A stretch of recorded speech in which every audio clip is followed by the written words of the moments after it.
we have 2 times 1 plus 3 divided by 3 minus 1. 2 times 1 equals 2 plus 3 divided by 3 minus 1, right? So 2 plus 3 equals 5 divided by 3 minus 1. Now 5 divided by 3 minus 1, so this is incorrect, right?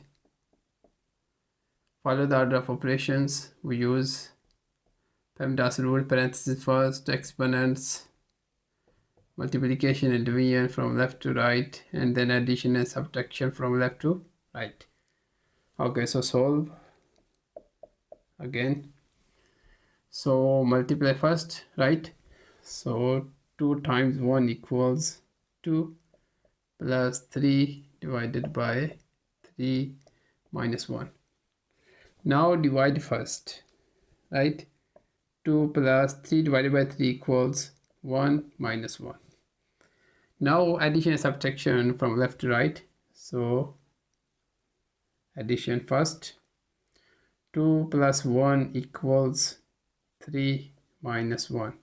3 minus 1 equals 2.